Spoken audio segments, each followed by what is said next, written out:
It's 5:30. Call this evening's King's Board of Education regular board meeting to order. Mr. Furness, could you please call the roll? Mr. Belfram. Here. Mr. Bidwell. Here. Ms. Cowan. Here. Mr. Eagan. Here. Ms. Phillips. Here. Join me in the pledge of allegiance.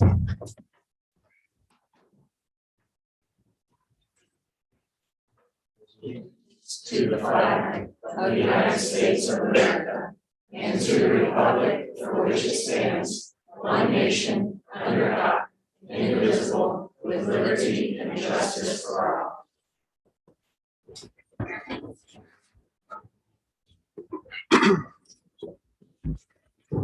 May I have a motion to approve this evening's agenda? I'll make that motion. I'll second the motion.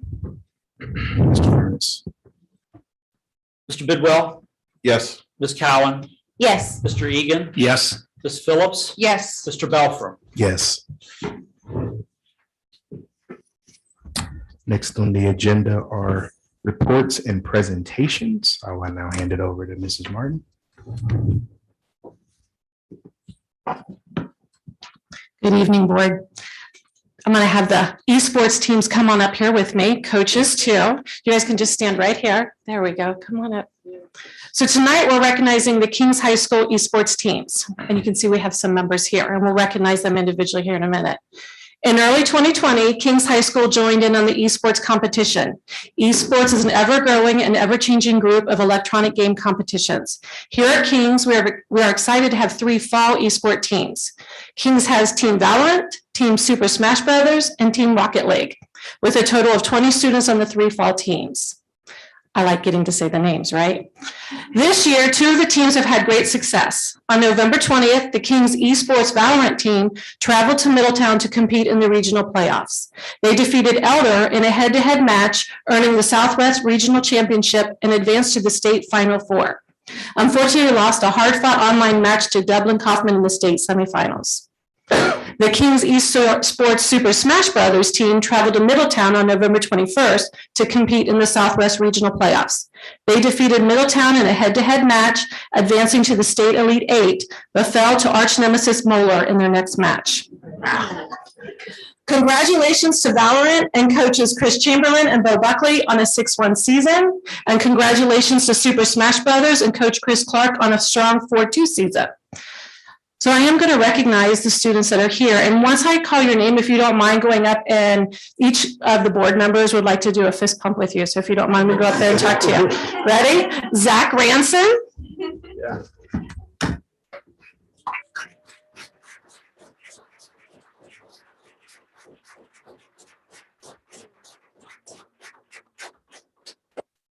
Adam Lynch.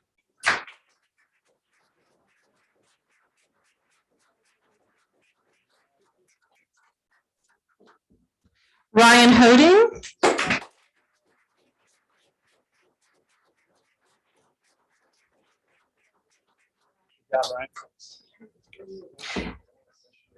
Ethan Bennett.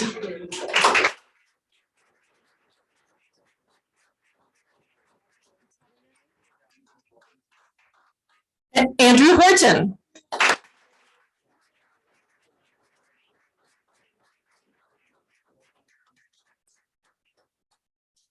Congratulations. And I'm sure Dawn's going to want to take a picture in a minute. She's passing out all kinds of goodies right now. Oh, okay. I said their names quickly, but I'll say them again. Chris Chamberlain. Yay. Yeah. And Coach Chris Clark.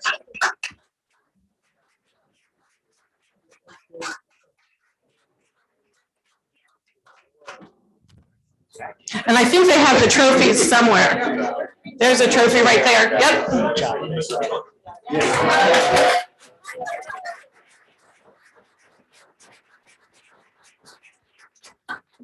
Take a quick picture of everybody.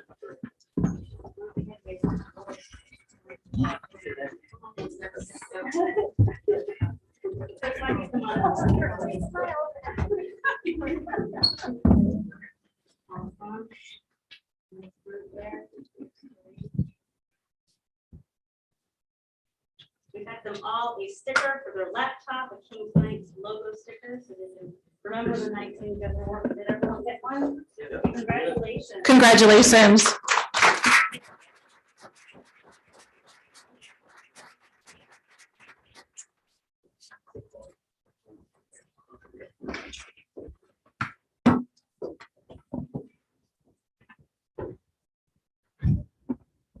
Mr. Belfrin, before we move on to the rest of our agenda during this portion, I just wanted to come up to the microphone and take a few minutes and recognize the fact that this is an evening, December 14th, 2021, where we have three folks that have been instrumental to a lot of the work that's been happening at King's over the last few years and months.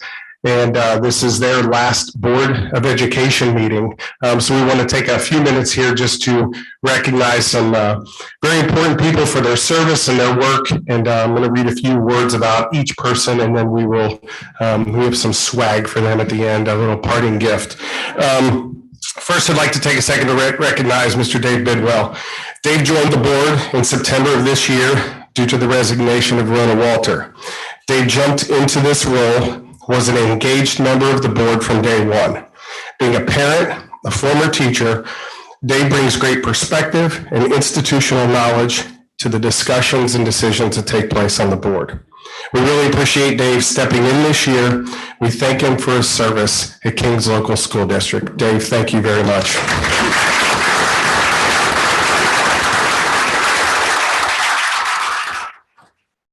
Next is Mr. Dan Eagan. Dan began his term on the King's School Board in 2018. During Dan's time on the board, he served as vice president. He also played a vital role in hiring the current superintendent of King's. So he has listened thoughtfully at board meetings, applied his keen intellect to the issues facing the district, and has certainly been unafraid to state his opinion. Dan continues to be a tremendous supporter of the King's Local School District by financially supporting many booster and athletic programs. Dan has been an engaged board member during his time. We certainly appreciate all of his communication efforts and advocacy for the King's students and families. Thanks, Dan. We certainly appreciate your service to the King's community and the Board of Education. Thank you. Thank you.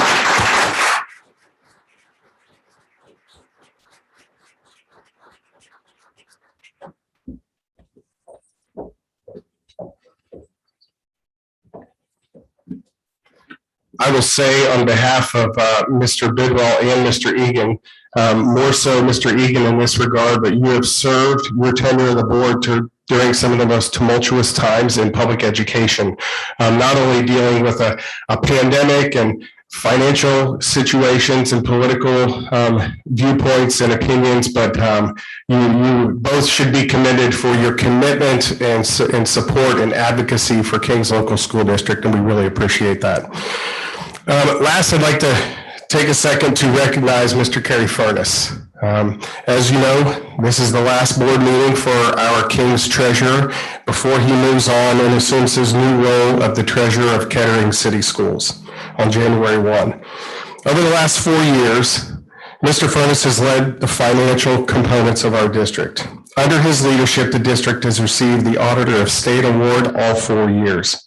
He's also helped align the financial resources of the district to the King's Strong strategic plan, created a transparent system of financial reporting to the district, and developed community confidence in the financial management of King's schools, among many others. Mr. Furness has been an asset to King's Local School District. Personally, he's been extremely helpful in my transition into this district. I will miss our daily conversations and coaching sessions and all the support that you've personally provided me. But I think I can speak on behalf of our entire staff and our team at Central Office that you will certainly be missed. We wish you nothing but the best in your next endeavors.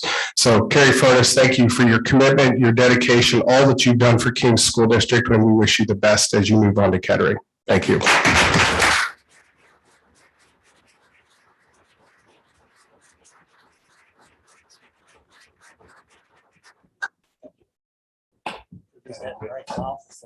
I'm sure, Mr. Furnace, you'll probably hang that in your new office, won't you?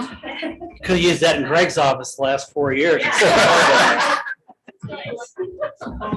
So there might be some, I might be able to start the bidding here and profit from it. No, thank you very much. Next on the agenda, our legislative updates. Mrs. Phillips.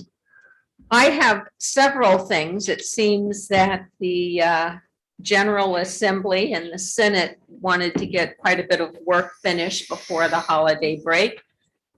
The General Assembly sent House Bill 169 to Governor DeWine for his approval. This gives the authority for schools to receive the funding provided from ESSER immediately. And it additionally, the bill allows the governor's emergency education relief funding to establish a minimum per pupil amount, which will definitely help Kings because we happen to be one of the school districts that the federal funding formula is not in our favor. Do you have anything to add on that one, Mr. Furnace? Mr. Sears and I have both been tracking that closely. It's effectively going to become ESSER 4. It's leveling up the per pupil amount to a minimum of $1,000 per pupil. So that helps districts like Anawantangi that receive $0 in ESSER 1, 2, and 3. We were at about $620, so it'll be about $380 per pupil. We don't know what the strings are that will be attached. And it's very easy to find us on the report. We're probably one of the first 10 districts on the list. Let me tell you what that means. It's not alphabetical. Those are the districts that receive the least amount of support. And this is one of the few times in my entire career that I've seen the districts that receive the least in support actually get some additional support. So that'll be a 2022 task to determine what those criteria are and how you can incorporate that into your program and potentially your 5-year forecast. The General Assembly also sent House Bill 29 to Governor DeWine for his approval. The bill would legalize and regulate and tax sports gaming. The bill also would prohibit betting on any sport or athletic event if a player is under the age of 18. 98% of the profits are slated to go to K-12 education. I'm not sure if this will end up, Mr. Furnace, like the lottery monies. I think if they can, we'll know more if they determine if it falls under the Casino Commission or the Lottery Commission, because the casino dollars flow outside of the Department of Education currently. They are monitored through the Ohio Department of Taxation. Lottery comes through the Ohio Department of Ed, and they have their own sets of rules each way. So once that's the key, I think that's the key to watch in that legislation because that'll determine the formula by which it's distributed. House Bill 122 was also sent to Governor DeWine by the General Assembly. It would establish and modify requirements for telehealth services for school psychologists, speech and language pathologists, occupational therapists, occupational assistants, physical therapist assistants, and behavior analysts. And then the House unanimously passed Senate Bill 166, and they're sending it back to Senate for a concurrent vote.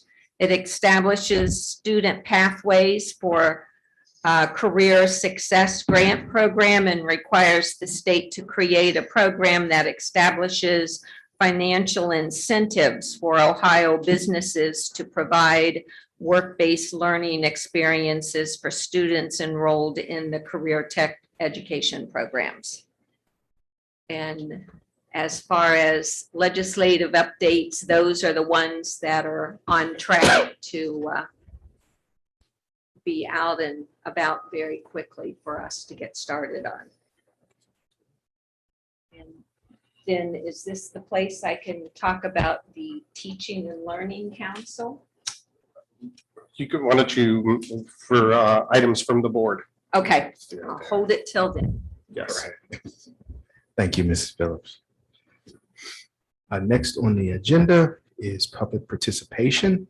The Kings Local Board of Education encourages all parents, staff members, and community members to attend meetings and encourages visitors to participate in their meetings. Each speaker will have 3 minutes to state his or her reason for addressing the board. We ask that speakers avoid personal attacks on individuals during their public address to the board. If an individual has an issue with an employee, we ask that you request a private meeting with the superintendent or that employee's direct supervisor. Please keep in mind that Board of Education meetings are held so that the board can conduct their business in public. The board president is the spokesman for the board and may need to consult with other board members in order to respond to the public. If a question from the public can be answered immediately, it may be. However, if time is needed to study the issue, the board may choose to make a statement at a later date. Our first speaker this evening is Karen Gonzalez.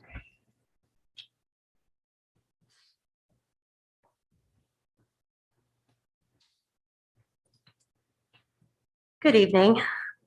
I'm here as a parent and a teacher in the district, and I'm here to urge you to keep the mask requirement for K-6 students and employees and to extend it to include grades 7 through 12.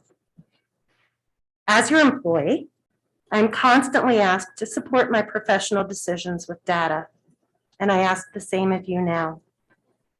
What data supports loosening the policy preventing the spread of this disease? What numbers show we are safer now than 2 years ago?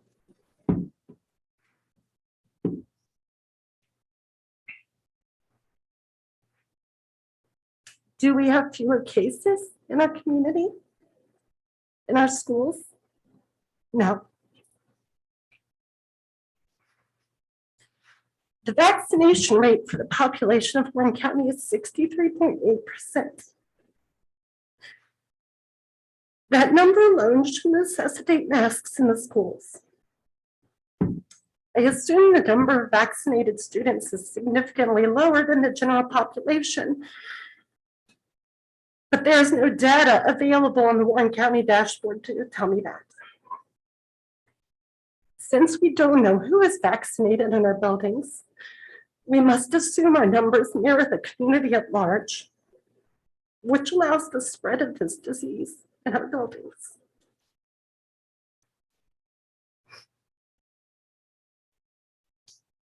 Until we have data that tells us it's safe to remove the masks, we must proceed as though it is not and err on the side of caution.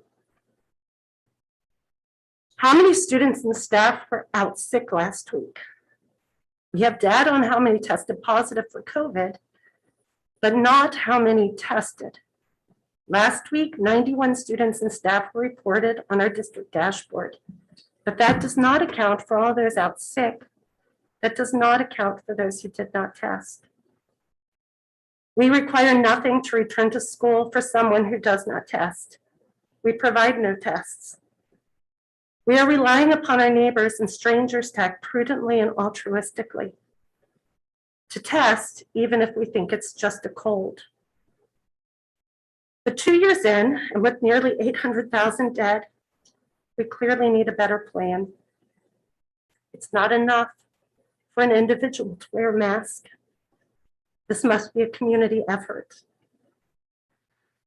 2 months ago, dozens of people asked me what I needed.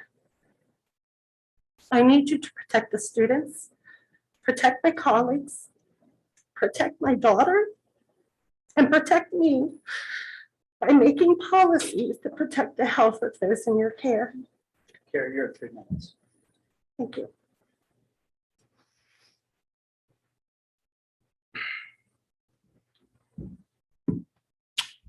Our next speaker is Robin Riles, or is that Reeds? I apologize. Rights.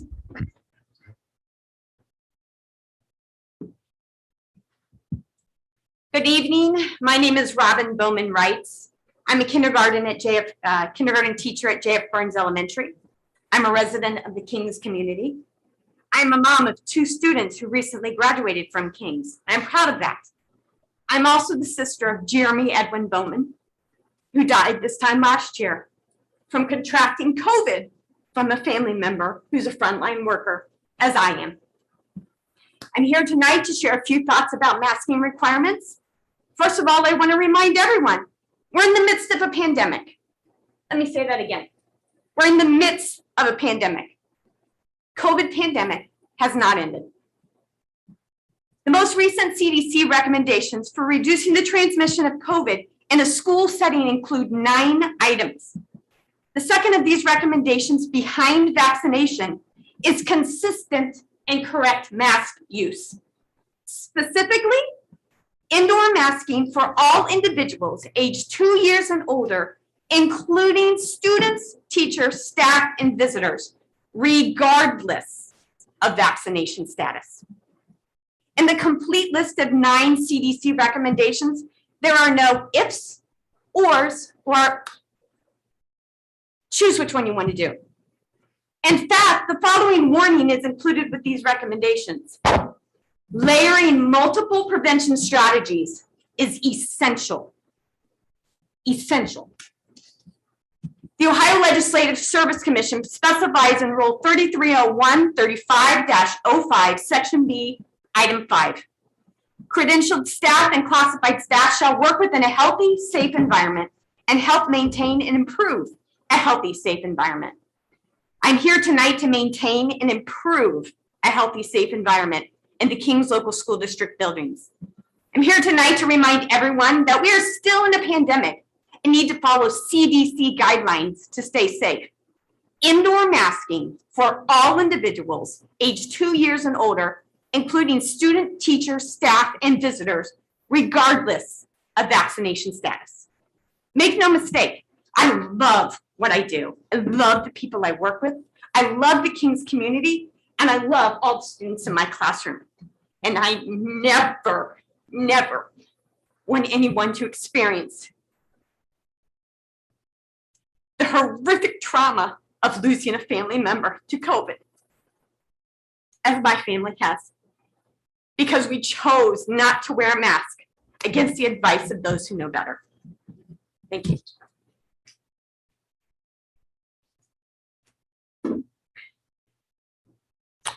Next is Josie Royal.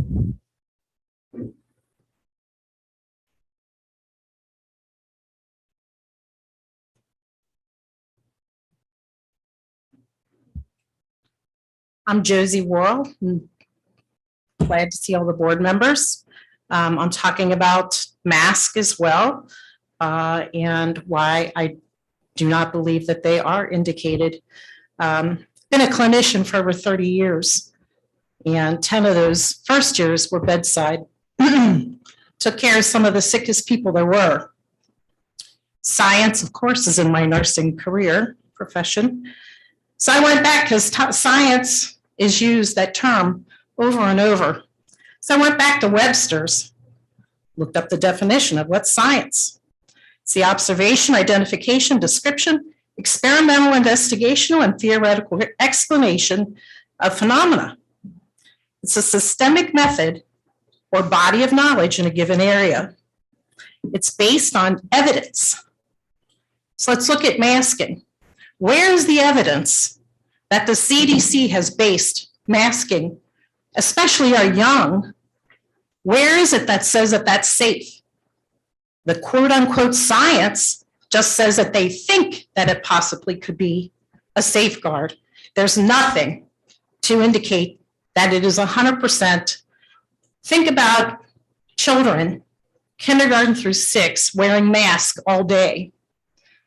Think about them touching that. Think about the integrity of it at the end of the day, or even during the day. Is it really secure on their faces? As a clinician, when we wore masks, I was in an isolation room. We were never to be in there more than 30 minutes. Everything was tight. You were gowned, gloved, everything from your head to your toes. a cloth mask is not going to offer protection on the COVID virus that is said to be 0.006 microns. A micron is very, very small. The human eye can only see anything, they can't see anything less than 40 microns, unless you're me, and then there's no chance in that anyway, without unaided eye. There's 25,400 microns per 1 inch. If we're expecting a cloth mask to protect this tiny little virus on the faces of our young, there's just no way that it's going to protect. And then what about lunch and the places that the masks are removed? Does all of a sudden miraculously that virus does not go anywhere? I looked for some research to find the masking, and it's pretty much cancel culture. It's very difficult, even as a clinician, to find it. And I'm still looking, but I did find. Maybe you're 3 minutes. Thank you.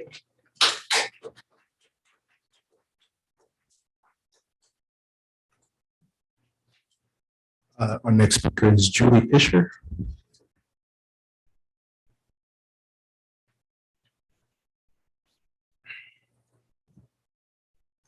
Good evening. Thank you for allowing time to make a comment.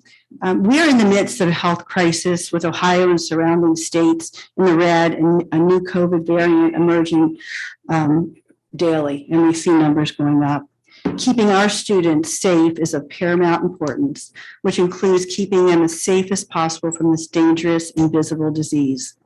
We will not know, possibly for decades, the effect of this virus on growing little bodies. As a daughter of a pharmacist, I have great respect for and confidence in medical professionals. Recommendations from health officials are not made lightly, and the consistent recommendation is masking mitigates the spread of this illness. I teach first grade at J.F. Burns Elementary. I love my school. I love my colleagues. I love this district.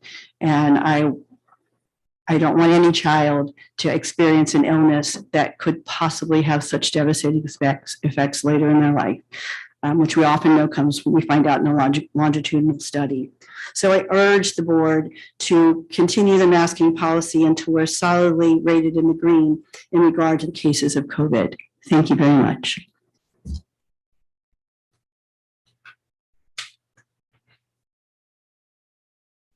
Our next speaker is Kim Grant.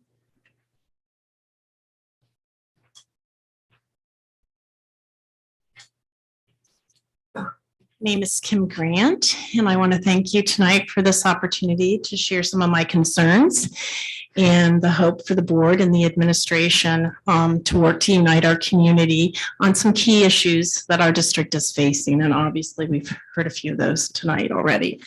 But first, I wanted to talk to the board a little bit about encouraging you, with Mr. Furness leaving our district, to set a goal to stretch the 2016 operating levy out as far as possible by having a state performance audit, which provides an independent analysis of school operations. It provides peer comparisons, school staffing analysis, and salary benchmarks, and much more. The board then, I think, really should look about adopting a student-first budget. And I think one way to go about that is to move towards a zero-based budgeting process, especially in this very stiff economy. We need to look for innovative and efficient ways to improve student achievement while managing within a budget like most families have to. Second, I would like the board and the administration to make a commitment to promote historic relationships between democracy and public education. Schools have an important civic role in cultivating love of country with our students and how to access information and to think critically. This does provide the best hope for our future in protecting American freedoms. Our public schools should be a beacon for democracy and freedom. Children should be encouraged to be the best they can be and achieve their goals. Public education is about equal opportunity for all. I cannot emphasize enough that local boards have a great responsibility in protecting individual freedoms. especially in a world where mandates are a big issue. Please collaborate with all of those in the community who do have different views and encourage respect for all. Stand with parents, stand with freedom, stand with science. In closing, I wish you all a very Merry Christmas and a Happy New Year. I wish the best for Mr. Furness in his new job. I'd like to thank Mr. Dan Eagan for his service to our community during such a difficult time, and he did endure a difficult time. Very sorry about that. And to Mr. Bidwell for your help in filling in. Thank you.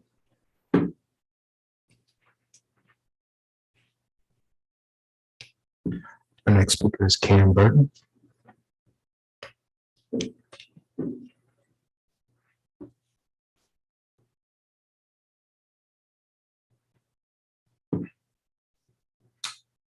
Hello, I also wanted to talk about masks, and I know there are some very strong opinions about masks, whether they should be required or not. And I'm grateful to all of those who are willing to speak up about what they want from you. I believe that's our job, to speak up and tell you what we want from you. And I wouldn't say that anyone who has an opinion that is different than mine is divisive. I would say they're being a good citizen and they're speaking up about what they want to see. Now, masks were discussed at the meeting last month, and I was really glad to see the discussion. I thought it was a very open and honest discussion. And we were told that it would be discussed again this month after surveys went out. So I was surprised that it was not on the agenda. And I actually would not have come up and mentioned it at all if I saw it on the agenda. My concern is that it's divisive. You can't hold hands and sing Kumbaya with everybody in the room because there's very strong feelings this way and very strong feelings this way. And I think that our community has had a tendency to want to just not discuss things that are going to rock the boat. And that is the best way to rock the boat, is to not discuss those things. So I hope that it will be discussed. I would like to hear what the results of the survey were in quantitative terms, the actual numbers. And I know parents were surveyed. I hope teachers were also surveyed, because it definitely touches both of them very much. So that's really all that I wanted to say about that. I hope that you do discuss what happened in the survey and why you have decided not to address it at this meeting. Thanks.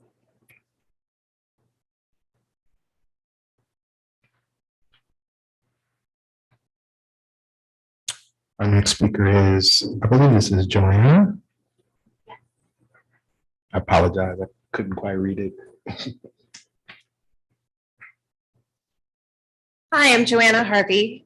Sorry you can't read my handwriting, but I want to first thank Mr. Eagan for your service to the community, serving on board as long as you have. Mr. Bidwell, I know your time with the board has been short, but thank you for that. And Mr. Furness, we wish you all the very best and thank you. Thank you. Truly. So as a parent of a fourth grader who is at South Lebanon Elementary, and then I'm also a parent of a private school seventh grader. Every morning when I put my fourth grader on the bus, I have to hand him his mask. And every morning he asks me why we need to do this. He does not need to wear a mask anywhere else that he goes, other than the school bus to and from school every day. As Ms. Burton mentioned, last time I came and addressed you a month ago, there was some great conversation about the masking policy, which was based in August on the vaccination availability for different age groups. And as a follow-up to that, there is a survey put out to the community, and I fully expected this to be part of the board conversation tonight. So of course, as I scoped out the agenda in advance of the meeting, very disappointed as a parent that it wasn't on the agenda. And I'm really hoping that we have time tonight to discuss this. So we're finding that we have different requirements for different age groups. This is our current state within the Kings School District. Now, all of the children are eligible for vaccinations. The younger ones are starting to become fully vaccinated if their parents choose that. So now's the time that we need to start making some hard decisions about where we plan to go. Also, we need to start making some data-based decisions, and that's what I'll agree with everyone in this room on. It seems like we're making decisions based on we think, and this might be the case, but we're not really sure. Well, we have enough data available at this point in time from schools who have not required a masking policy, from schools that have. We know what's happening within King's schools. My daughter's private school has not required a mask at all for any of their age groups, preschool through 12th grade this entire year. Their infection rates, their quarantine rates do not indicate that they need to require that. And so we need to start having some smart decisions and smart conversations about where we're going. And we need to start making a game plan, because requiring our children to wear masks every single day, me putting this 4th grader on the bus every single day with a mask in his hand, this has to end. This cannot be something that we continue to require month after month after month without actually being smart about the decisions. Thank you.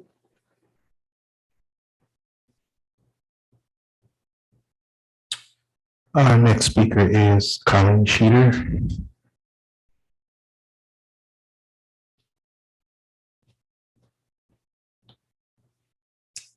Hi, good evening. I just want to start by thanking Mr. Bidwell. Thank you for stepping in when we needed you.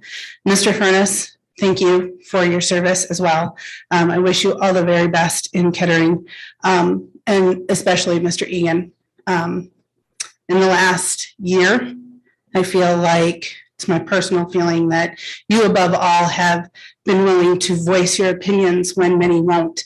And I can't think of anything more than I want from a board meeting than that. So I really appreciate it. I hope you will continue to stay engaged. I think your voice is valuable. I also wanted to say thanks for acknowledging the students this evening. I've been really enjoying seeing more of that. And I was thinking a lot today about how so many students do not find their people until they leave school and go off into the world or into college. And I feel like tonight was an example of us doing better at helping those students find their people, and I really enjoyed it. So thank you for acknowledging them. Regarding masking, I'm not going to get into the debate, but I do want to reiterate my incredible disappointment that this was not on the agenda as an item. I felt it was incredibly disrespectful to the community members, and particularly a board member who asked for it to be on the agenda this week. And I'm at a loss. And from the public, I have to tell this board, it really seems as though you're deliberately trying to avoid the public from being here to discuss the hard stuff. I hope I'm wrong, but that's what it feels like. I wanted to make note that I think we're headed towards a levy. Mr. Furness has made it clear that we are. I've noticed that the pro-levy website has been revamped with a brand new logo and a fresh new look. So it seems like that's on the horizon, and I just want the public to hear that and pay attention. And regarding the Teaching and Learning Council, I exchanged an email with Mr. Sears this week, and I'm looking forward to hearing more about it from Mrs. Phillips. But I want to express again some frustrations and concerns over the fact that there have been many community members here talking about their concerns over curriculum, and not one stakeholder outside of the school or parents was invited to participate on this council, and certainly none of the ones that have been here talking to you about their concerns. And I just find that incredibly inappropriate, and I hope you guys will reconsider your approach on these things. Thank you. And again, thank you for your service, all of you.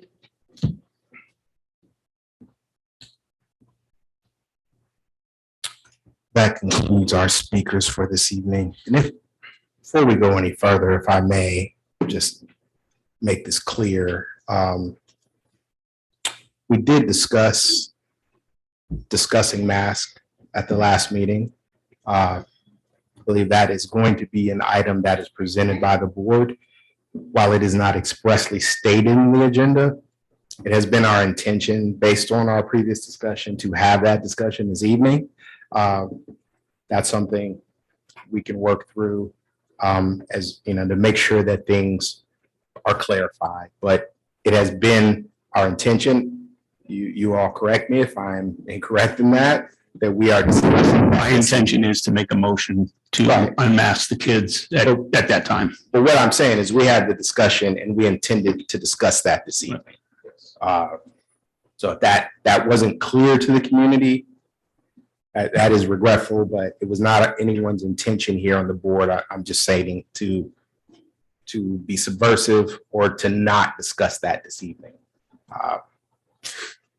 Having said that, we'll move forward with approval items from the treasurer. Going to put a motion out. And we'll have Sure, discussion. Put a motion out for the approval items from the treasurer. I'll make that motion. I'll second it. Mr. Furness? Okay, tonight be a combined work session and regular meeting. We'll do all of that tonight. So we'll have recommendations for you to approve the minutes from the regular meeting of November 16th, as well as special meetings from the 30th of November and December 8th. Tonight's minutes, just as a point of reference, will become old business for the new board in 2022. With financial items, we have our normal donations and reports. We do have the November financials, which are measured against the November forecast, which was presented to you last month. And a couple of highlights out of that. And boy, that doesn't show up very well. Revenues are $6,500 ahead of forecast at this point. We've had some choppiness due to some timing, particularly with homestead and rollback. Came later this year for the first time in about 6 years. Expenses are slightly ahead of where they've been. Again, we've had some choppiness so far because we had a difference of about 3 weeks in the timing of school starting between last year to this year. But we're within $36,000 of forecast inside of a $59.2 million budget. I'm pretty happy with the delta. We're currently operating at a deficit, which has been the case. That's been our forecast. That's about what it projects to be for the year. And since we're about halfway through the year, that would make sense. When we look at revenues compared to November a year ago, they were higher this month because we had a big timing difference in that homestead and rollback payment that came late.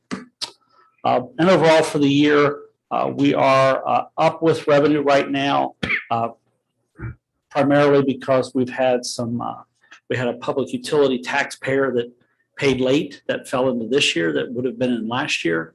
And we've had higher delinquency collections on the real estate side, as well as we've had some additional tuition students as we've got capacities come back up in our preschool program.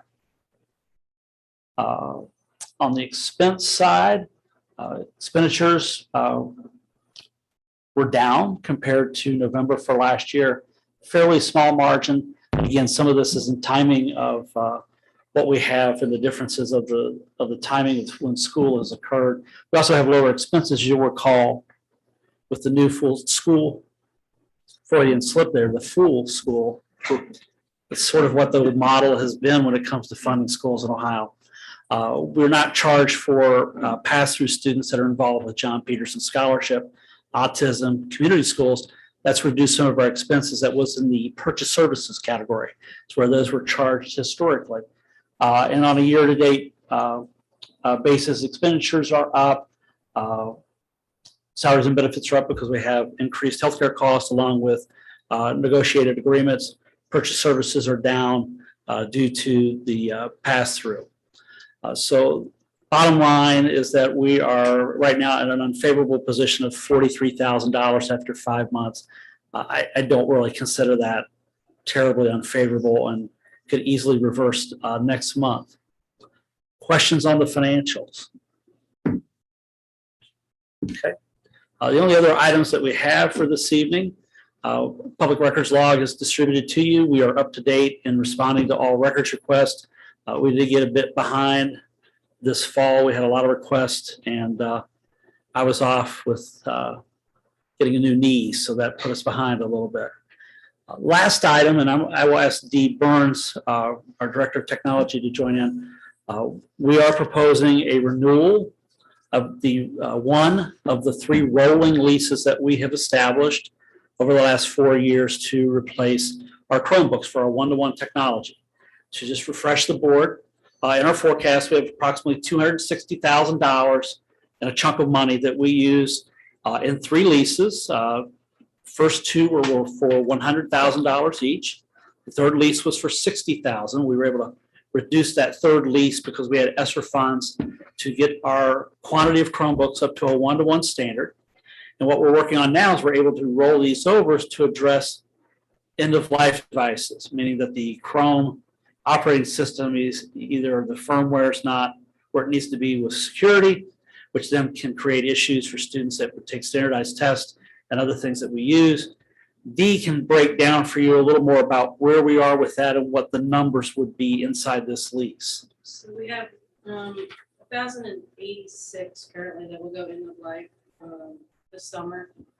So to keep our numbers where they are, to where we can have enough kids test that are currently testing, we need 930 to get our numbers to stay at the same level. Like Mr. Furnace said, if we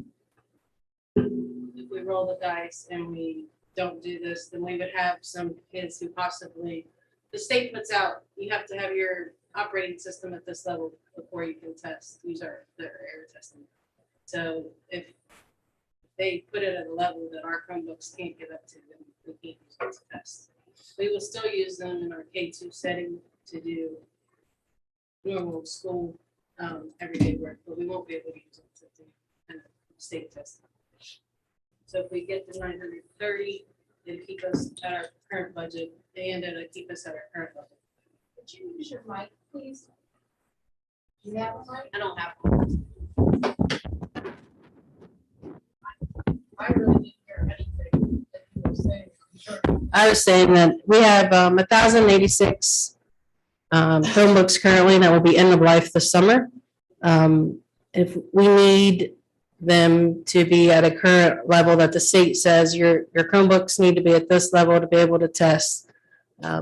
So come this summer, they won't be at that level. So we won't be able to use 1,086 of our current Chromebooks to do state testing. If we buy 930, that keeps us at our same level that we have right now as far as testing goes and school age kids, grades 3 through 12 test. So we'll keep our rates the same as far as Chromebooks that are testable.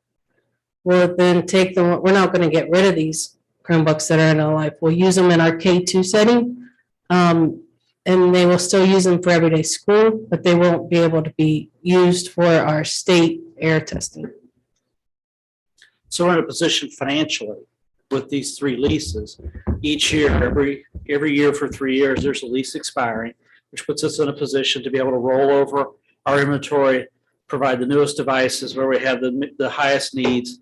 Those devices that are not as robust can be moved to classrooms where the needs are not as high. And we have an ongoing replacement program to maintain our 1-to-1 ratio. So this is something we've gotten established over the last 4 years. We're asking the board to take action tonight to authorize that lease. And then probably about this time next year, you would be asked to do that again. And you would do that until such time there's whatever the latest and greatest device is that replaces the Chromebook. Questions the board may have. Is there a delta between the existing lease, Carrie? I wasn't seeing that in there. Or is The it, existing lease is like $99,889 is the payment. This Okay. one's $98,351. it's a little less? It's, It's about the same. I like to describe that as couch change, Mr. Bidwell or Mr. Belfram, Exactly. at this point. If there are no other questions, that concludes my report this evening. Thank you, Mr. Furnace, for that last report. We have no further discussion. I'm ready to call the roll when you are. Let's call the roll, Mr. Furnace. Ms. Cowan, Yes. Mr. Eagan, Yes. Ms. Phillips, Yes. Mr. Belfram, Yes. Mr. Bidwell. Yes. Next, may I have a motion to approve the items from the superintendent? I'll make that motion. I'll second the motion. Mr. Sears. Yep, thank you. The Ohio Revised Code requires the district to adopt and enforce nutrition standards governing the types of foods and beverages that may be sold on the premises of our schools. The standards were mandated under the criteria of Senate Bill 210. King's Local Schools adopted and remains in compliance. And so we're required to report annually compliance to these standards. So the report that you see is that compliance. So Mr. Lucky's going to add a little bit of commentary to this for us this evening. So there's no real change in the compliance side of it. Same rules apply to vending before and after school. The thing that I wanted to make everyone aware of tonight, I'm going to talk about milk.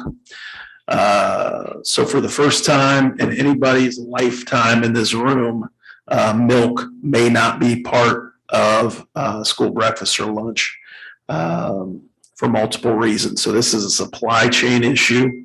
The state has already given us the ability to substitute milk for 100% juice or water, but the milk manufacturing companies, cows are still fine, producing plenty of milk. They can't get the cartons to deliver the milk in.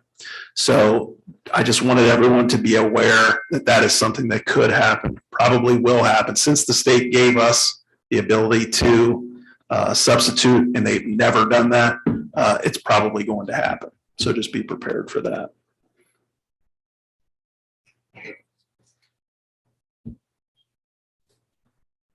Any further questions?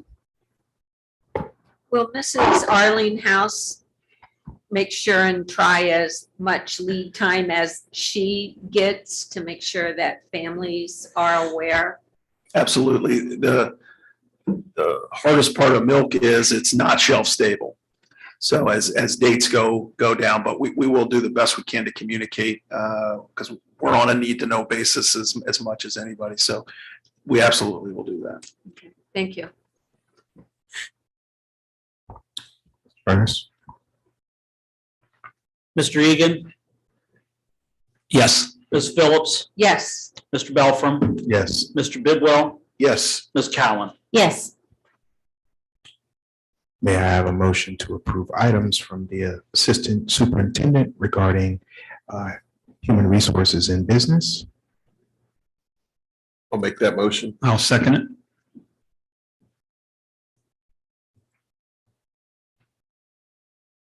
Mr. Spinner, do you have anything to add, sir? Thank you, President Belfram, Kings Board of Education. 3 items up for discussion and approval this evening, beginning with our personnel agenda, which is led off by a resignation due to purposes of retirement by Dorothy Leiden, who is a custodian for the Kings Local School District. I would ask Mr. Lucky to say a few words about Dorothy. So just to congratulate Dorothy. Dorothy started with the district in August of 2005. Been with us for 16 years in multiple roles. Of late, she's finishing up at the high school, and you'll see her in the evenings at the events. She's just a loved member of the community by students and staff, and she will be missed. So we greatly appreciate everything she's done with our staff and students, and wish her nothing but the best in her retirement. Thank you, Mr. Lucky. Congratulations, Dorothy. Additionally, on the personnel agenda, staff resignations, new staff members, staff miscellaneous items, supplementals and stipends, and temporary employment. Second on my agenda this evening is a memorandum of understanding having to do with updated language required for the Ohio evaluation system. If you remember, we transitioned from the Ohio teacher evaluation system to the Ohio evaluation system.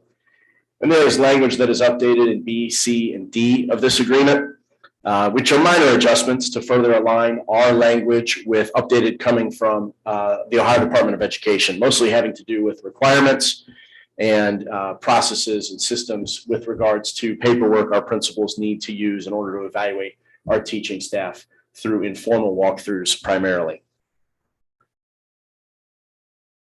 Finally, on my agenda this evening, it gives me great pleasure to I ask that you join me in welcoming Mr. Al Porter. He is our recommendation for interim treasurer while the Warren County ESC searches for a full-time chief financial officer to replace Mr. Furness. Mr. Porter is a graduate of Morehead State University, where he earned a bachelor's degree, and Xavier University, where he received a master's of education in school administration. Mr. Porter has served as a teacher, a principal, an assistant superintendent, a superintendent, with stops as treasurer in Carlisle, Wyoming, Springboro, and most recently, Claremont Northeastern local schools over the course of his 40-plus years in education. He brings with him a great deal of experience and vast knowledge of the inner workings of school administration as we continue to work with the community to move our school district forward. Welcome to Kings, Mr. Porter.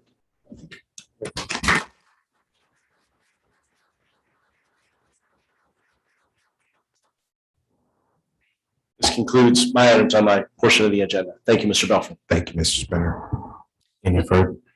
I would just say Mr. Porter is an outstanding choice. He was a great mentor for me early in my career, 25, 30 years ago.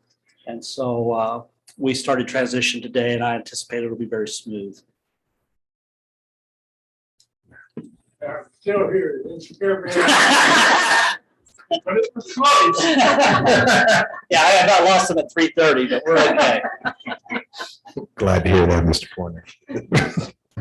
Any further questions? Mr. Furness? Ms. Phillips, Yes. Mr. Belfram, Yes. Mr. Bidwell, Yes. Ms. Cowan, Yes. Mr. Eagan. Yes. May I have a motion for approval items by the Assistant Superintendent with regards to educational programs? Make that motion. Go ahead. I'll second the motion. Mrs. Martin? Evening again. So we have a couple of instructional materials tonight that Mr. Freeman's going to introduce and we'll discuss with you. Thanks, Dana. Good evening, everybody. We have two new instructional resources that I want to introduce to you tonight and ask that you consider to approve actually in January at the regular board meeting there. The two materials are novels. The first one is called Wonder, and this is a book that we would like to introduce into a Quest class that we have at the junior high.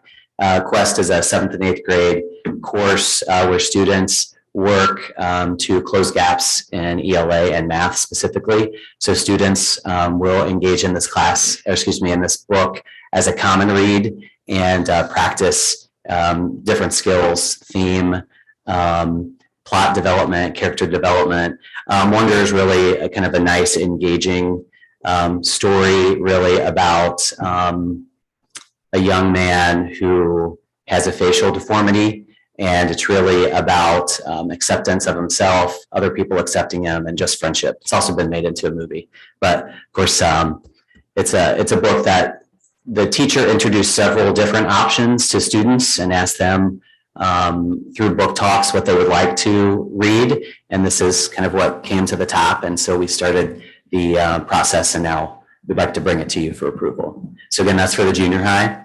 The other book that we'd like to introduce is called Lifeboat 12, and this is an interesting book. We'd like to introduce this in 5th grade in the 2nd semester as a common read for our 5th graders. This is an interesting book in that it's actually written in verse form.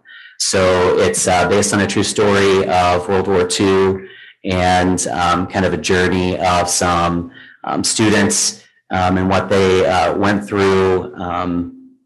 And not many students get an opportunity to read a book like this in verse at this age. And so it's brand new, lends itself to lots of discussion in class, and also allows the teachers to talk about craft instruction and other elements of literature for those students. So I'll entertain any questions you might have.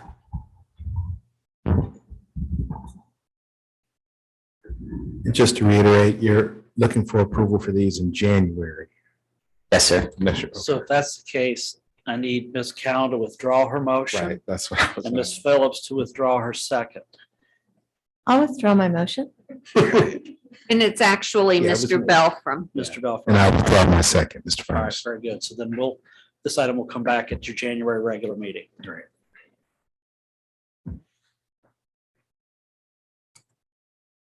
Next on the agenda are items presented by the board. I would like to Going to do that first. just kind of do an update on the King's Teaching and Learning Council.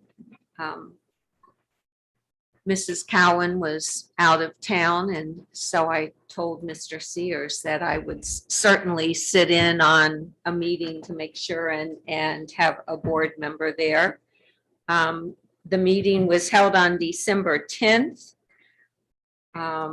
And the purpose of the council, which I think is really important since this was the very first meeting, was the Teaching and Learning Council's primary goal is to support the ongoing improvement of the educational program, which includes student achievement, instruction, and programming.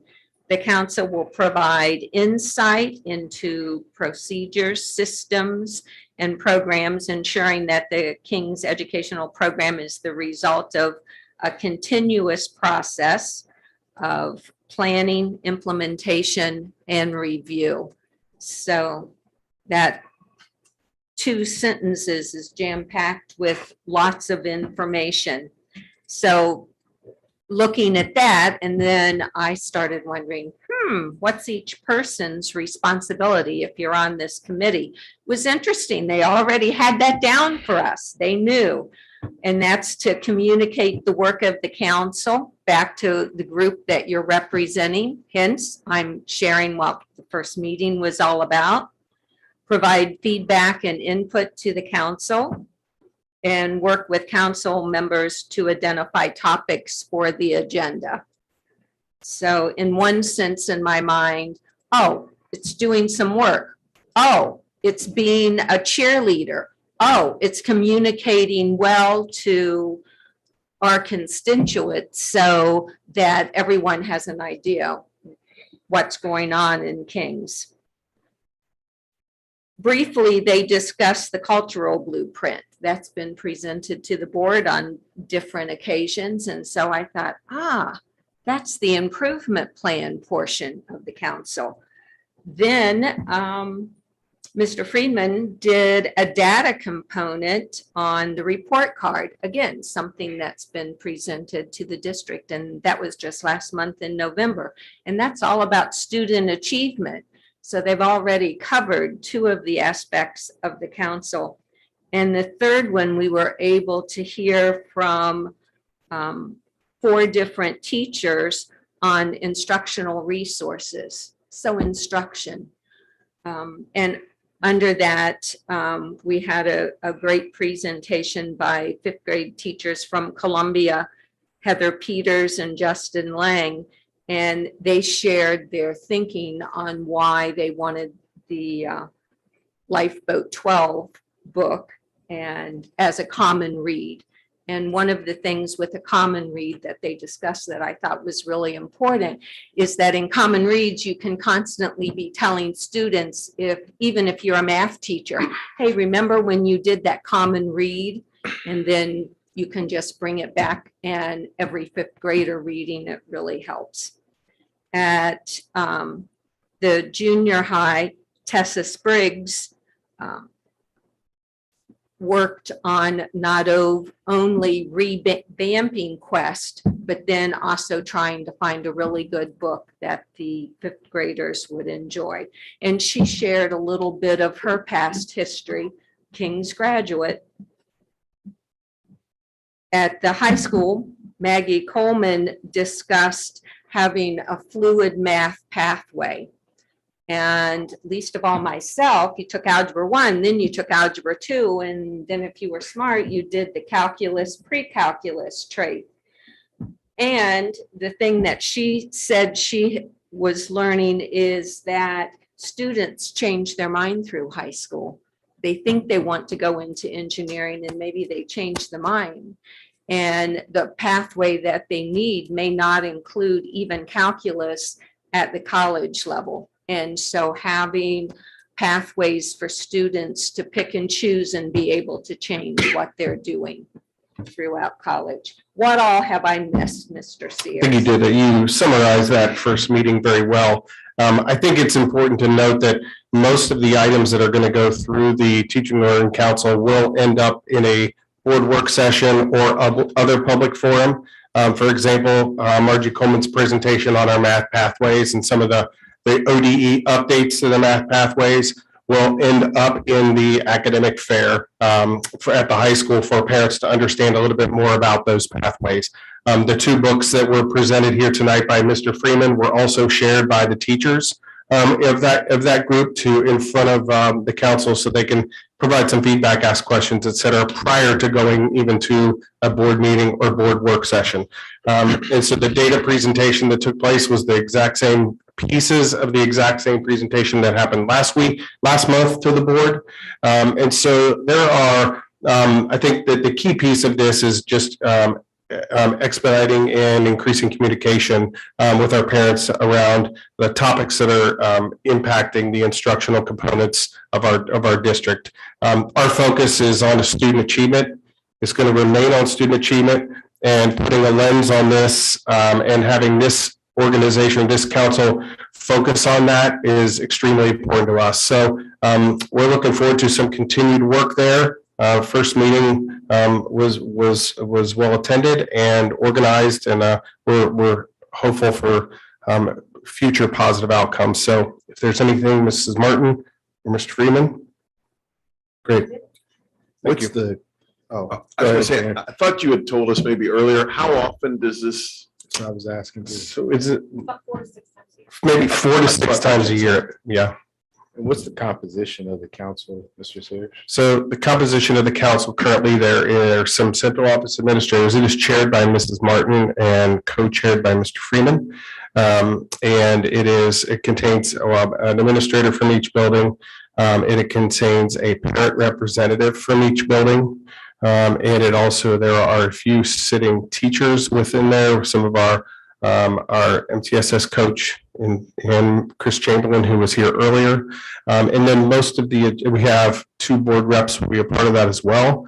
And then we also will have the teachers each month. The agenda will be mainly filled with presentations from our staff. I think the people that were there would agree the most beneficial information was shared came directly from the mouths of our teachers. And I think that more opportunities for our teachers to be in front of parents, fellow administrators, for us to ask questions to gain an understanding is going to be beneficial. The parents from each building, were they chosen by the administration from each building? That's correct.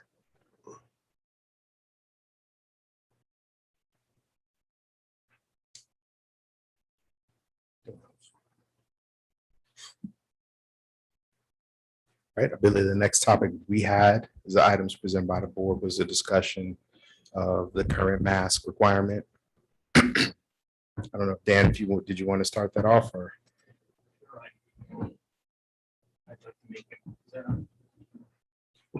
Sorry, yeah, I didn't think you were on.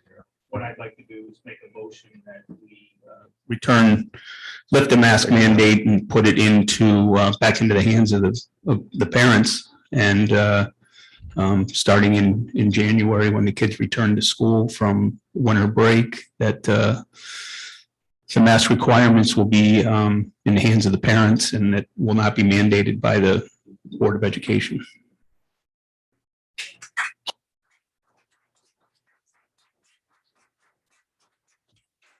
And Mr. Sears, I know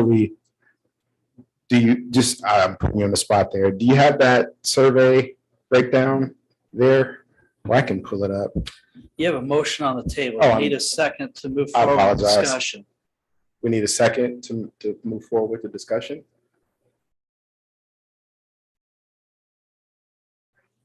I'll go ahead and second for the discussion. Yeah. Okay, so now you have a motion on the floor. Discussion can proceed. All right.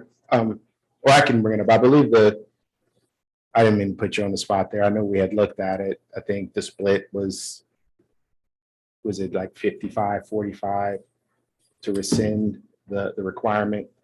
So I'm pulling it up right now. So I'll summarize the feedback just generally, because the way the feedback form was, I'd identified, and it was kind of open-ended. So parents could put in whatever they needed to and say that whatever they would like the board to read and hear. So there were 598 responses to that survey, represented probably a little over 1,000 students, because parents could choose if they had a first grader, third grader, fourth grader. So many parents have multiple students at those ages. 598 responses. 591 of those responses had an opinion. 7 of them, it was unclear exactly what that was. So the data responded that 56.3% of the respondents in some way, shape, or form recommended an elimination of the mask at some point in time, and 43.7% were keeping the masks. Thank you for that.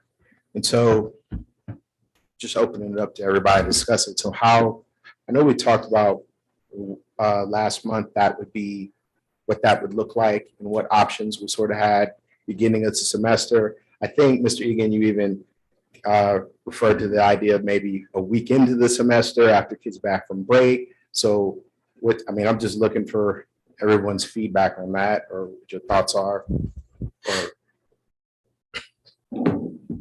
One of the suggestions I had heard from some teachers was that they like the idea of a ease back. It's like a 10-day buffer. Right, I heard that as well. Right, a 10-day buffer from when they get back from Christmas break before the mandate would actually be removed. One of the reasons for that is I know everyone talks about the vaccinations, but it hasn't been as easy to get appointments, or for the ones who are wanting the booster, but also for the younger students, those K to 6 students, to get both of those doses in the required amount of time, that they felt like that would allow more time for that to happen, and also for them to adjust to be back at school, which there was a lot of logic to what they were proposing. I don't know what you thought about it when you heard it, Mr. Beltran. No, the same. I mean, I thought we were going to implement it, then that would be, I thought, kind of the logical thing to give a buffer coming out of a vacation. So that would look like, if we're talking about 10 days. My only concern with that is it's like the 20th, it's like a Thursday. So we're coming out of it like at the end of a week. But Could we roll it to that following Monday then to make it more I don't logical? even know how significant one more day is or not, to give them the 21st, because we come back on the 10th, correct? Excuse me. When we, Because the 24th, I believe. You're back to 3rd. There's a teacher work day on the 3rd. The students return on the 4th. Even know when we come back. But again, it's the same issue, because that was, all right. Yeah, I mean, the 10 days would be fine if we were to do that. I mean, but you're just coming off of it that last Friday of the week. Right.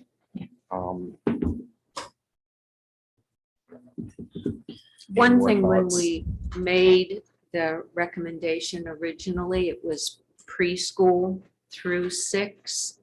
And preschool, unless it's the Young 5 program, the children are not eligible to have a vaccination. And I realize that they squirm a little bit more. They touch each other and their face, their masks. So I'm wondering, what would we do to help the preschool situation since they're not eligible for vaccinations?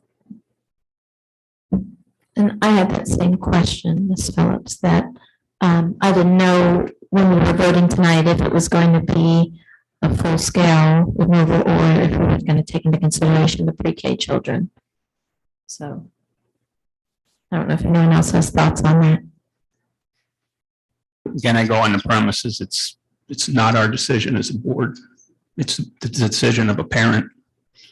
And you know, we can go through a lot of the science and all of the other data, but anyhow, I'm not anti-mask or anti-vaccine. It's just, it's a decision of the parent.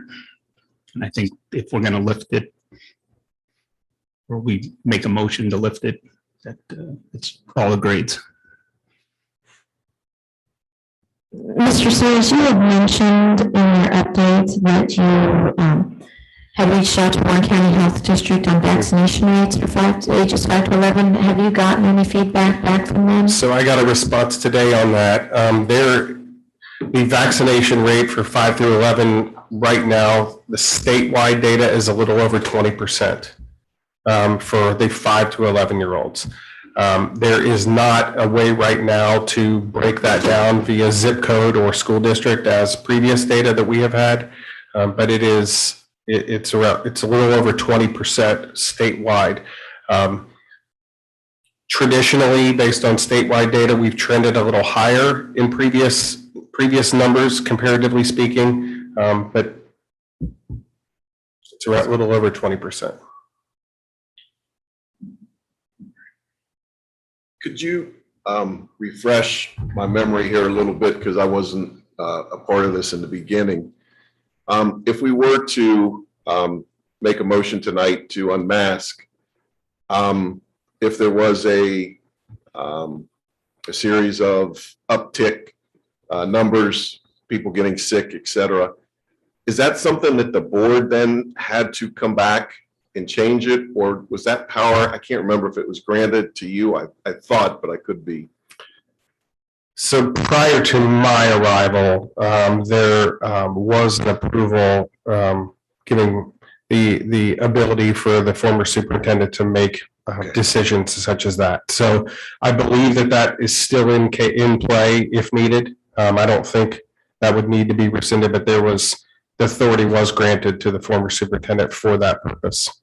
So I would believe that we would have the ability to make that decision if warranted.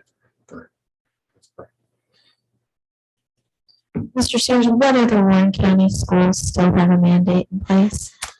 So currently, the only other school in Warren County that has a mandate in place is Mason with a pre-K through 6 mask mandate.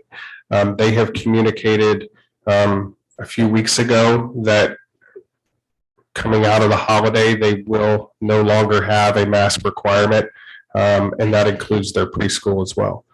So starting in January, Kings would be the only, if under current circumstances, Kings would be the only Warren County district with a mask requirement.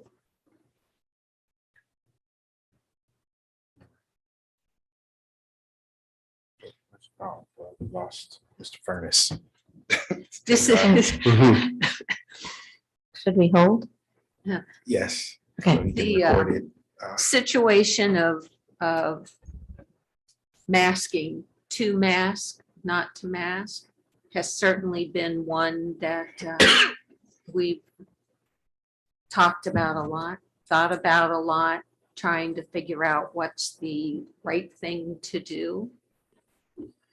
Mr. Sears, can you give us any direction? You like how I just kind of. Yeah, you Put him on the spot there. Yeah.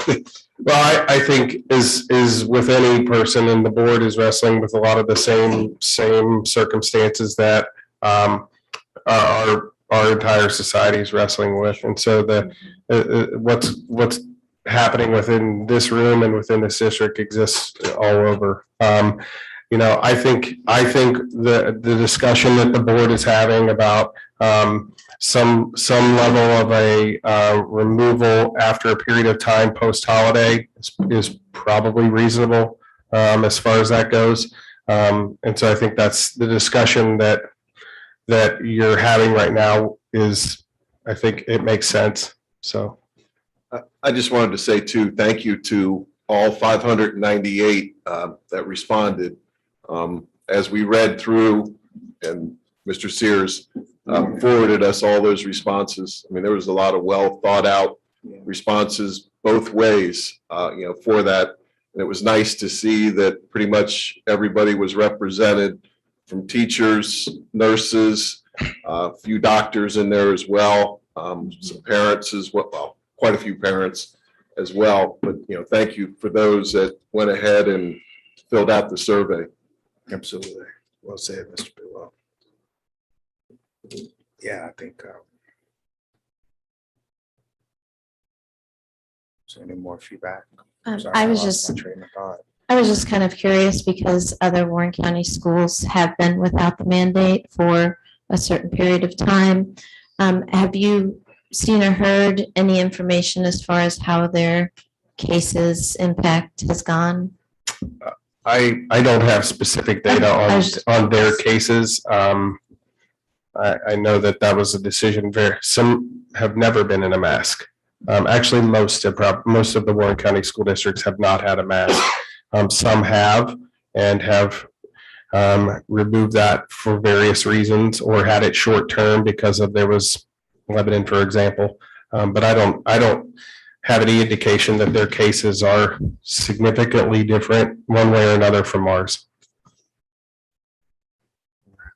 And as far as the day-to-day for our teachers at the level that we're talking about tonight, I mean, if we now remove this mandate, will it change some of their day-to-day responsibilities, or will it pretty much be similar to what they're already encountering now because we have exemptions in place? Would they have a similar day-to-day responsibility? So I think it's an interesting question, because I think how classrooms manage on a day-to-day basis differ from teacher to teacher. And I think, certainly it's a challenge for teachers at times when there are certain students because if we would go to a parent choice, for example, that it's can be difficult to manage. Well, this parent wants their child in a mask versus this parent doesn't want their child in a mask. And so I think that could play a role with changing some of the day-to-day operations as far as that goes, just trying to manage what that choice option looks like. When you're in the 7th through 12th grade students, it looks a little bit different. They're a little more responsible. We've been in that environment all year long. I think when it gets into younger students, it does make it a little more difficult in the classroom to know, because a lot of times that's driven by what the parents are expecting. So I think that's just something teachers will have to navigate through if that's the case. But I'm not going to sit here and say that it's not going to change, because I believe it could. It could be another layer of things that they have to try to keep track of. That will be very difficult. And so you're including obviously any potential contact tracing in that effort as well. So contact, I don't believe, and Matt, you can chime in on this too, but I don't believe our contact tracing efforts are going to change much from what they are currently. The way the rules are right now is that it's mask to stay. So if they're considered a close contact, then they will have to wear a mask for a period of time. Or if they're positive, obviously they're staying home.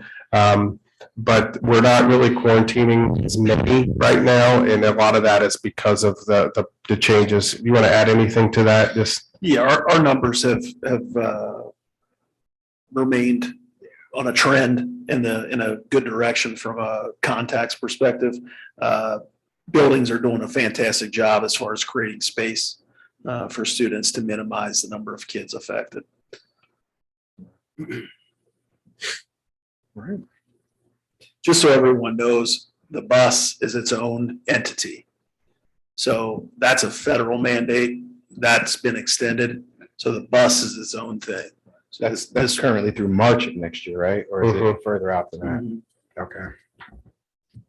So just to be clear, that even if we vote to remove the mandate tonight, these students who ride our buses would still be required to wear the masks on the bus. Correct. It's not a local control item. Right.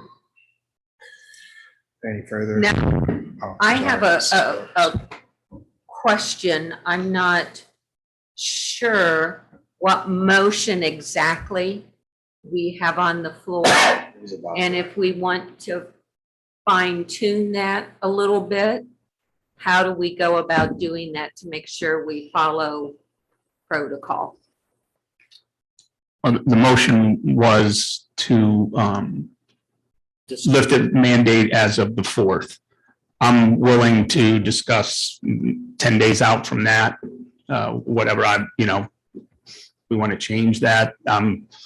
So if you want to change that, you would have to determination what changes they would make. You would make. Mr. Eagan would have to agree to the amendment. Since he made the motion, Ms. Cowan would have to agree to amend her second. That would be procedurally what you would need to do. So, and you can continue to do that through the process of discussion. Right. So did you mean the 3rd or the 4th, Dan? The 3rd. Well, the 3rd is a work day, so the Right, students that's come back the 4th. I'm putting that as a starting point. It's fine. But in our discussion, I'm willing to, as I said in our November meeting, what date there, but coming out of our Christmas break would be 10 days out or right when the kids come back. And I'll leave that up to, the board to, we can discuss it. I'm all for the 4th, but, I'm not going to hold my, So if we do 10 days from the 4th, that would take us through that next week to the 14th.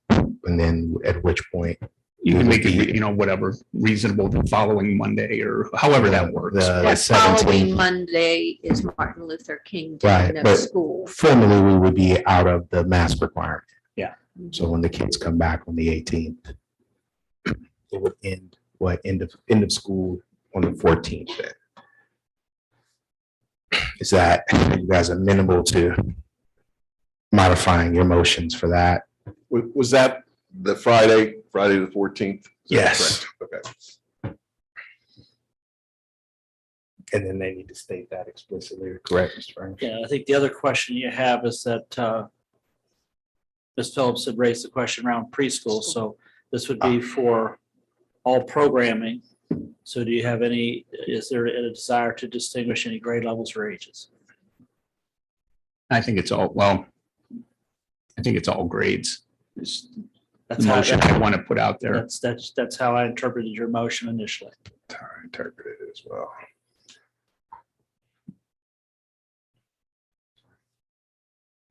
Do they explicitly state? All right, well, let me finish wordsmithing here and I'll read it to the board and then you can agree if we have a motion ready to amend. So at this point, Mr. Eagan made the motion, Ms. Cowan seconded to discontinue the masking requirement as of the end of the school day, January 14th, 2022. That's how I understand it. That's my Agreed. interpretation of your discussion to this point. That's my interpretation of it. If that is the case, then Mr. Eagan, are you wishing then to amend your motion? I amend my motion and accept the and make the next motion. Well, no, you're just accepting the amendment. Ms. Cowan, do you second that amendment acceptance? I will accept the amendment. All right, so you are back now with a new motion on the floor that if you'd like to have further discussion. I did want to say something. Yes, Ms. Cowan. I've been very pro-family choice during this time, but also, just sensitive to the issue. And this has been really hard because, there's been loss. We've experienced loss as a school district, and to hear, from some of the teachers, this isn't easy. I know that we do have a majority who wants us to eliminate the mandate, and I understand, as I said back when we originally voted, that I had concerns about the social emotional issues, and at the time our cases were low, and I just wanted to make sure people knew that there was hope that we could remove the masks. And now that we're here to do it, it's still not easy because I do think families should choose, but yet it's hard to know what the right thing is. It really is. And like I said, the losses were hard.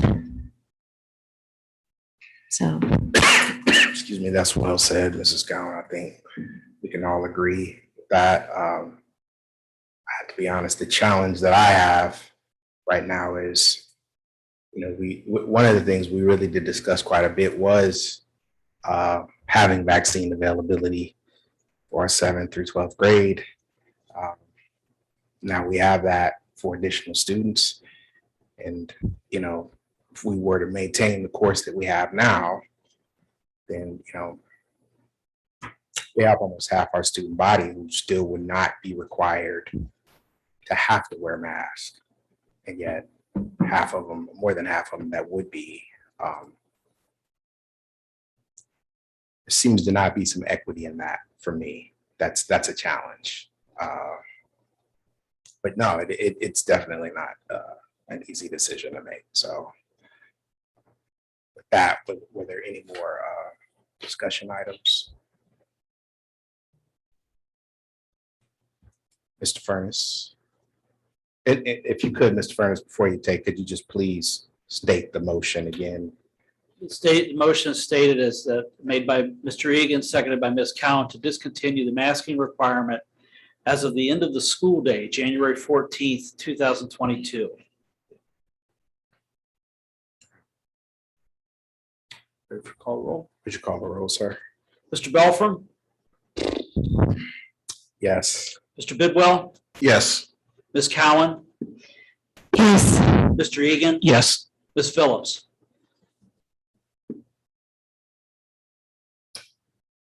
Yes. Motion carries.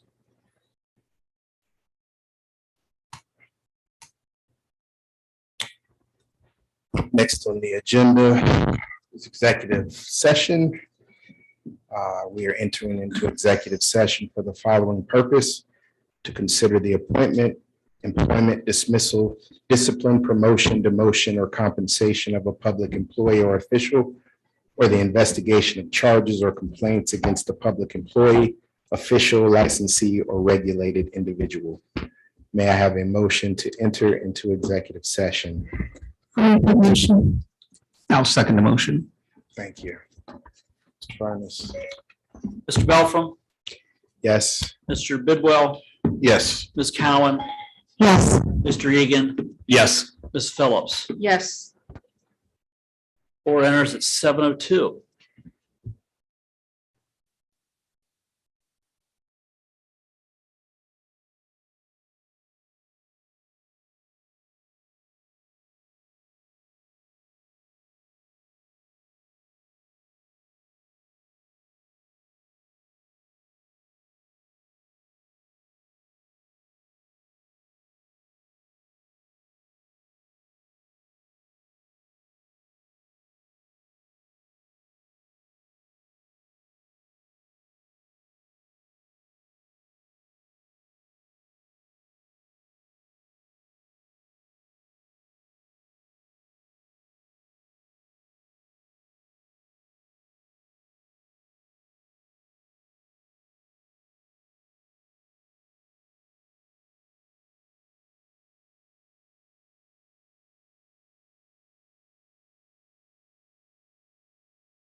Regular session at 7:23 from executive session.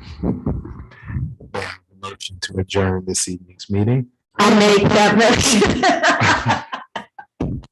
Got a quick one. I'll second it. Ms. Callen made the motion. Mr. Eagan seconded. You were fast on that, Peggy. Mr. Furnace. Mr. Belfram, Yes. Mr. Bidwell, Yes. Ms. Callen, Yes. Mr. Eagan, Yes. Ms. Phillips. Yes. We are adjourned at 7:23.